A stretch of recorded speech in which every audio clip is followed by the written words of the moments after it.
Welcome to Metallurgy with AJR. In this session, I am going to discuss about fatigue. What is fatigue first?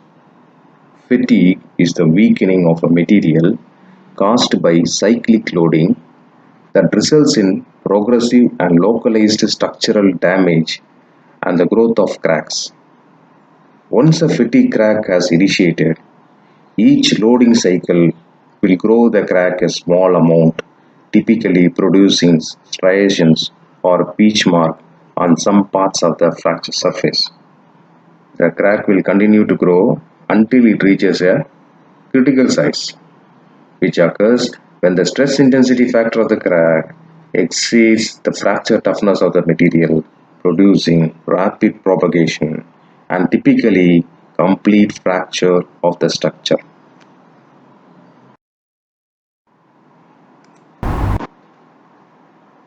In the year 1950, Comet, the first commercial jet aircraft produced in Britain, mysteriously exploded while in level flight. The cause was eventually traced to a design defect in which high stresses around the sharp corners on the windows caused small fatigue cracks to grow, from which the fracture started. So, cracks can appear in diverse types of structures, such as planes, boats, bridges, frames, cranes, overhead cranes, and in railway axle. The discovery of fatigue occurred in 1800 when several investigators in Europe observed that bridge and rail components were cracking when subjected to repeated loading. As the century progressed and use of metals expanded with increasing use of machines, more and more failure of components subjected to repeated loads were recorded. Wohler proposed a method by which a failure of components from repeated loads could be solved. As already stated, Wohler, a technologist in the German railroad system in the mid 19th century, devised a method of establishing a fatigue limit by testing a number of axle samples and plotting the ascent curve, since he was concerned by the failure of axles with different duration in service at lesser loads than expected. You can see the ascent curve here, the stress versus number of cycles. First, the curve it decreases exponentially and moves to a steady state. That steady state is defined as the fatigue limit. Here, at stress level below the fatigue limit, the axle will indefinitely work.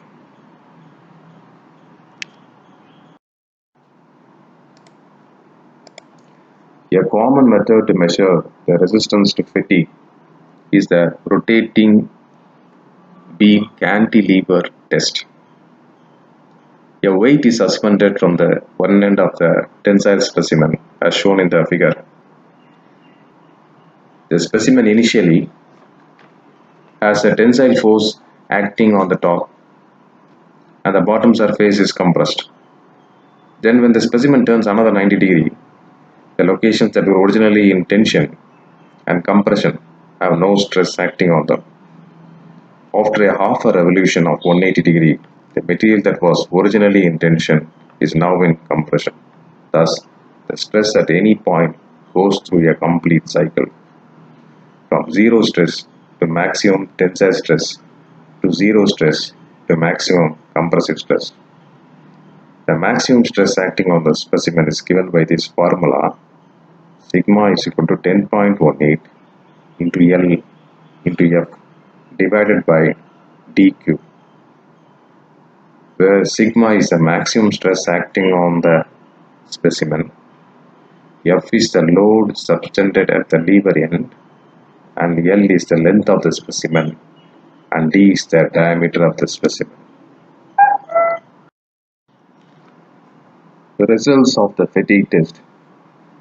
Fatigue life tells us how long a component survives when a stress sigma is repeatedly applied to the material. Fatigue limit. Fatigue limit is the stress below which failure by fatigue never occurs.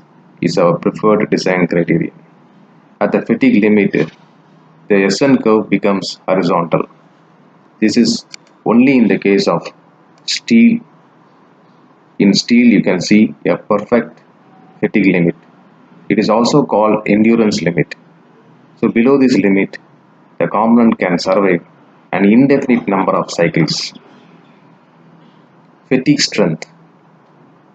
Fatigue strength is applicable only for aluminum alloys because in aluminum alloys you are having an exponential decrease and the curve is always in exponentially decreasing.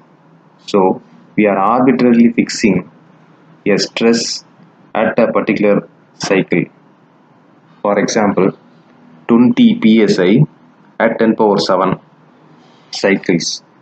Like that we are defining the fatigue strength. For our design purpose, we need a very important parameter called fatigue ratio. Fatigue ratio is the ratio of fatigue limit by tensile strength. We know very well the tensile strength of the material, so we can calculate the fatigue limit. Since the fatigue ratio is equal to 0.5, the next is Notch sensitivity. Fatigue cracks initiate at the surface of a stressed material where stresses are at a maximum. Any design or manufacturing defect, like change of cross section at the surface, concentrates stresses and encourages the formation of a fatigue crack. This is more pronounced in railway axles, where change of cross sections are very prominent. This is the macro structure of a failed locomotive spring. For better understanding of the failure mode and fractography, we are just examining the fractography of a failed locomotive spring. A dent is present at the extreme end of the fractograph, that is on the surface of the spring. And from the dent, the fatigue crack starts propagating. Here, finely spaced lines, you can see, they are called beach marks. They are very closely spaced because when they are closely spaced, it means that the fatigue crack is propagating very slowly only. And after a particular time, you can see the fatigue crack has covered up to this particular portion. And the third final part is the catastrophic rupture.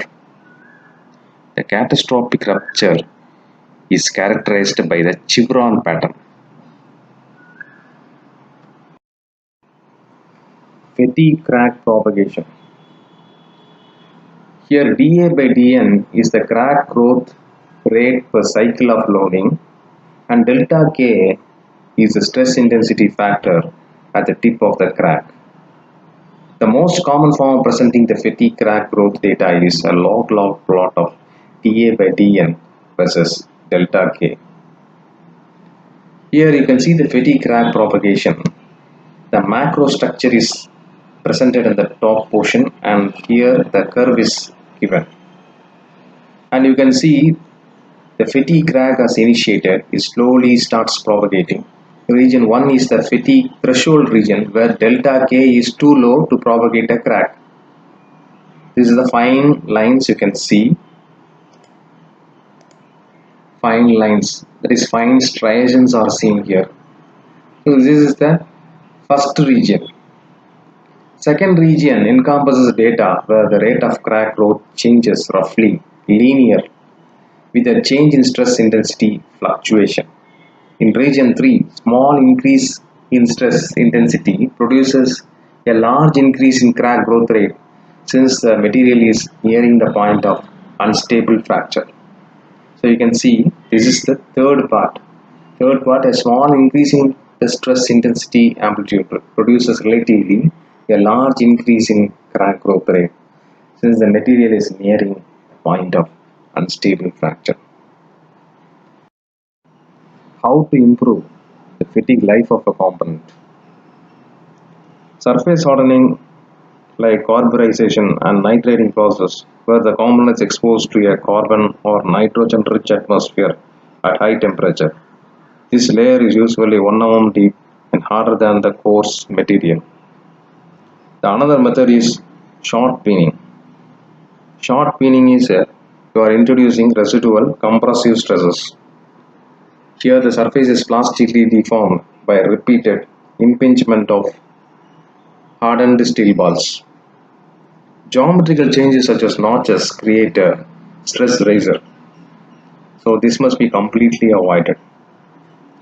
A fine grain size is the most important point because the finer the grain size, the component will have more fatigue strength. If you like my videos, kindly subscribe it